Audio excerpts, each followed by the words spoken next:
Cult ಇವಾಗಿನ generation ನ young age ಹುಡುಗರುಗಳು ಹೇಗೆಲ್ಲ ಹಾಳಾಗ್ತಿದ್ದಾರೆ, ಇದರಿಂದ ಇವರ ತಂದೆ ತಾಯಿಗೆ ಎಷ್ಟು ನೋವು ಪಡ್ತಿದ್ದಾರೆ ಅನ್ನೋದ್ರ ಬೇಸ್ ಮೇಲೆ ಮಾಡಿರುವಂತಹ ಫಿಲ್ಮ್ ಇದಾಗಿದೆ. ಇನ್ನು ಇದರ ಒನ್ಲೈನ್ ಸ್ಟೋರಿ ಏನಪ್ಪಾ ಅಂದ್ರೆ, ಮಾಧವ್ ಅಂಡ್ ಗೀತಾ ಇವರಿಬ್ರು ಕಾಲೇಜ್ ಡೇಸ್ ಇಂದ ಲವ್ ಮಾಡ್ತಾ ಇರ್ತಾರೆ. ಹೀಗೆ ಇರ್ಬೇಕಾದ್ರೆ ಹೈಯರ್ ಸ್ಟಡೀಸ್ಗೆ ಅಂತ ಗೀತಾ ಮಾಧವನ್ನ ಬಿಟ್ಟು ಹೋದಾಗ ಮಾಧವನ್ ಲೈಫ್ ಹೇಗಿರುತ್ತೆ, ಏನೆಲ್ಲ ಎಫೆಕ್ಟ್ ಆಗುತ್ತೆ, ಅಂಡ್ ಇತಿ ಅಂದ್ರೆ ರಚಿತಾ ರಾಮ್ ಅವರು ಇವರ ಲೈಫ್ಗೆ ಹೇಗ್ ಬರ್ತಾರೆ, ಅಂಡ್ ಇವರ ಲೈಫ್ ಅಲ್ಲಿ ಏನೆಲ್ಲ ಚೇಂಜಸ್ ಆಗುತ್ತೆ ಅನ್ನೋದು ಈ ಸ್ಟೋರಿ ಆಗಿದೆ. ಈ ಮೂವಿ 90s ಕಿಡ್ಸ್ಗೆ, ಅದರಲ್ಲೂ ಲವ್ ಫೇಲ್ಯೂರ್ ಆದವ್ರಿಗೆ ತುಂಬಾ ಚೆನ್ನಾಗಿ ಕನೆಕ್ಟ್ ಆಗುತ್ತೆ. ಹಾಗೆ ಈಗಿನ ಜನರೇಷನ್ ನ ಯಂಗ್ ಹುಡುಗ ಹುಡುಗಿಗೆ ಇದು ಸೋಷಿಯಲ್ ಮೆಸೇಜ್ ಕೂಡ ಆಗಿದೆ ಅಂತಾನೆ ಹೇಳ್ಬೋದು.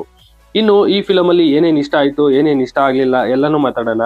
ಅದಕ್ಕೂ ಮುಂಚೆ ನನ್ನ ಚಾನಲ್ಗೆ ಸಬ್ಸ್ಕ್ರೈಬ್ ಆಗಿಲ್ಲ ಅಂದ್ರೆ ಸಬ್ಸ್ಕ್ರೈಬ್ ಆಗಿ, ಹಾಗೆ ಒಂದು ಲೈಕ್ ಕೊಡಿ. ಮೂವಿಲಿ ಏನ್ ಇಷ್ಟ ಆಯ್ತು ಅಂತಂದ್ರೆ, ಈಗ ರೀಸೆಂಟ್ ಟೈಮ್ಸ್ ಅಲ್ಲಿ ಬಂತಿರುವಂತ ಒಂದು ಒಳ್ಳೆ ಲವ್ ಎಮೋಷನ್ ಇರುವಂತ ಫಿಲ್ಮ್ ಆಗಿದೆ. ಮೇನ್ಲಿ ಹುಡುಗರಿಗೆ ಚೆನ್ನಾಗಿ ಕನೆಕ್ಟ್ ಆಗುತ್ತೆ. ಇನ್ನು ಜೈದ್ ಖಾನ್ ಅವರ ಎರಡನೇ ಫಿಲಮ್ ಆಗಿದ್ರು ಕೂಡ ಒಂದು ಒಳ್ಳೆ ಪರ್ಫಾರ್ಮೆನ್ಸ್ ನೀಡಿದ್ದಾರೆ. ಅಂಡ್ ಇವರು ಇದರಲ್ಲಿ 2-3 ಶೇಡ್ ಅಲ್ಲಿ ಕಾಣಿಸ್ಕೊಳ್ತಾ ಇದ್ದು ಅಷ್ಟು ಕೂಡ ಚೆನ್ನಾಗಿ ವರ್ಕೌಟ್ ಆಗಿದೆ. ಅಂಡ್ ಇವರ ಕಲ್ಟ್ ಆಕ್ಟಿಂಗ್ ತುಂಬಾ ಚೆನ್ನಾಗಿತ್ತು, ನನ್ಗೆ ಇಂಪ್ರೆಸ್ ಆಯ್ತು. ಹಾಗೆ ಇವರ ಮತ್ತೆ ಅಚ್ಯುತ್ ಕುಮಾರ್ ಅವರ ತಂದೆ ಮಗನ ಸೆಂಟಿಮೆಂಟ್ ಎಮೋಷನ್ ತುಂಬಾ ಚೆನ್ನಾಗಿ ಬಂದಿದೆ.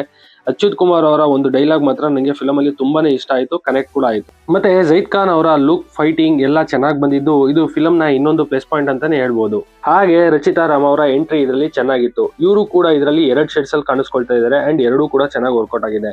ಇನ್ನು ತಾಯಿ ಇಲ್ಲದ ಮಗಳು ಅಂಡ್ ತಂದೆ ತಾಯಿ ಎರಡೂ ಆಗಿರುವಂತ ರಂಗಾಯಣ ರಘು, ಇವರಿಬ್ಬರ ಕಾಂಬಿನೇಷನ್ ಈ ಫಿಲಮ್ ನ ಪ್ಲಸ್ ಪಾಯಿಂಟ್ ಅಂತಾನೆ ಹೇಳ್ತೀನಿ. ಯಾಕೆ ಅಂತಂದ್ರೆ ರಂಗಾಯಣ ರಘು ಅವರು ಆಕ್ಟಿಂಗ್ ಅಷ್ಟು ಚೆನ್ನಾಗಿ ಎಮೋಷನಲ್ ಆಗಿ ತುಂಬಾ ಕನೆಕ್ಟ್ ಆಗುವಂಗೆ ಮಾಡಿದ್ದಾರೆ. ಅಂಡ್ ರಚಿತಾ ರಾಮ್ ಅವರು ಕೂಡ ಅಷ್ಟೇ ಇಂಪ್ರೆಸಿವ್ ಆಗಿ ಆಕ್ಟ್ ಮಾಡಿದ್ದಾರೆ. ಹಾಗೆ ಫಿಲಮ್ ಅಲ್ಲಿ ಕಿಶನ್ ಅವರ ಕ್ಯಾರೆಕ್ಟರ್ ತುಂಬಾ ಇಂಪಾರ್ಟೆಂಟ್ ಆಗಿದೆ, ಒಂಥರ ನೆಗೆಟಿವ್ ಅಂತಾನೆ ಹೇಳ್ಬೋದು. ಅಂಡ್ ಹುಡುಗಿಯರಿಗೆ ಇವರ ಕ್ಯಾರೆಕ್ಟರ್ ಒಂದು ಪಾಠನೇ ಕಲಿಸುತ್ತೆ. ಅಂದ್ರೆ ಇವಾಗಿನ ಕಾಲದಲ್ಲಿ ರಿಚ್ ಕಿಡ್ಸ್ ಹುಡುಗಿಯರ ಜೊತೆ ಹೇಗಿರ್ತಾರೆ, ಅವರ ಲೈಫ್ ಸ್ಟೈಲ್ ಹೇಗಿರುತ್ತೆ, ಅಂಡ್ ಅವರು ಹುಡುಗಿಯರನ್ನ ಹೇಗೆ ತಗೋತಾರೆ ಅನ್ನೋದನ್ನ ಅನಿಲ್ ಕುಮಾರ್ ಅವರು ತುಂಬಾ ಚೆನ್ನಾಗಿ ತೋರಿಸಿದ್ದಾರೆ. ಇನ್ನು ಆಲೋಕೆ ಅವರು ಕೂಡ ಈ ಫಿಲಮ್ ಅಲ್ಲಿ ಆಕ್ಟ್ ಮಾಡಿದ್ದು, ಇವರ ಮತ್ತೆ ಜೈನ್ ಖಾನ್ ಅವರ ಫ್ರೆಂಡ್ಶಿಪ್ ತುಂಬಾ ಚೆನ್ನಾಗಿ ವರ್ಕೌಟ್ ಆಗಿದೆ. ಹಾಗೆ ಒಬ್ಬ ಫ್ರೆಂಡ್ ಆಗಿ ಇದರಲ್ಲಿ ಹೇಗೆಲ್ಲ ಇರಬೇಕು, ಅಂಡ್ ಲವ್ ಫೇಲ್ಯೂರ್ ಆದಾಗ ಹೇಗೆಲ್ಲ ಬೈಬೇಕು ಅನ್ನೋದನ್ನು ಕೂಡ ಚೆನ್ನಾಗಿ ತೋರಿಸಿದ್ದಾರೆ. ಇನ್ನು ಅರ್ಜುನ್ ಜನ್ಯ ಅವರ ಮ್ಯೂಸಿಕ್ ಇದರಲ್ಲಿ ತುಂಬಾ ಚೆನ್ನಾಗಿ ಬಂದಿದೆ. ಅದರಲ್ಲೂ ಅಯ್ಯೋ ಶಿವನೇ ಸಾಂಗ್ ನನ್ಗೆ ಪರ್ಸನಲಿ ಇಷ್ಟ ಆಯ್ತು. ಇನ್ನು ಫಿಲಮ್ ನ ನೆಗೆಟಿವ್ ಅಂತ ಬಂದ್ರೆ ಅದು ಸ್ಕ್ರೀನ್ ಪ್ಲೇ, ಇನ್ನ ಸ್ವಲ್ಪ ಚೆನ್ನಾಗಿ ಮಾಡ್ಬೋದಿತ್ತೇನೋ ಅಂತ ಅನಿಸ್ತು. ಹಾಗೆ ಕೆಲವೊಂದು ಸೀನ್ಸ್ ಲೈಕ್ ಡ್ರಿಂಕ್ಸ್ ಮಾಡಿದಾಗ ಬರುವಂತ ಕೆಲವೊಂದು ಸೀನ್ಸ್ ಬೇಕಿರ್ಲಿಲ್ಲ ಅಂತ ಅನಿಸ್ತು. ಮತ್ತೆ ಕೆಲವೊಂದು ಓವರ್ ಆಕ್ಟಿಂಗ್ ಕೂಡ ಆಯ್ತು ಅಂತ ಫೀಲ್ ಕೊಡ್ತು. ಫೈನಲಿ ನನ್ನ ಕೇಳಿದ್ರೆ ಇದು ಒಂದು ಒಳ್ಳೆ ಲವ್ ಎಮೋಷನ್ ನ ಕ್ಯಾರಿ ಮಾಡುವಂತ ಫಿಲ್ಮ್ ಆಗಿದೆ. ಹಾಗೆ ಜೈದ್ ಖಾನ್ ಅವರ ಆಕ್ಟಿಂಗ್ ಚೆನ್ನಾಗಿದ್ದು, ಅಪ್ಪ ಮಗನ ಹಾಗೆ ಅಪ್ಪ ಮಗಳ ಸೆಂಟಿಮೆಂಟ್ ಎಮೋಷನ್ ನ ಕ್ಯಾರಿ ಮಾಡುವಂತ ಫಿಲ್ಮ್ ಆಗಿದೆ. ಇವಾಗಿನ ಜನರೇಷನ್ ನ ಯೂತ್ ಅಂಡ್ ಪೇರೆಂಟ್ಸ್ ನೋಡುವಂತ ಫಿಲ್ಮ್ ಆಗಿದ್ದು, ಸೊ ಈ ಲಾಂಗ್ ವೀಕೆಂಡ್ಗೆ ನೀವು ಹೋಗಿ ಎಂಜಾಯ್ ಮಾಡಿ ಅಂತ ಹೇಳ್ತೀನಿ. ಹಾಗೆ ನೀವೇನಾದ್ರೂ ಈ ಫಿಲಮ್ ನ ಆಲ್ರೆಡಿ ನೋಡಿದ್ರೆ ಹೇಗಿದೆ ಅಂತ ಕಮೆಂಟ್ ಮಾಡಿ ಅಂತ ಹೇಳ್ತಾ ನನ್ನ ಈ ವಿಡಿಯೋನ ಕ್ಲೋಸ್ ಮಾಡ್ತಾ ಇದ್ದೀನಿ.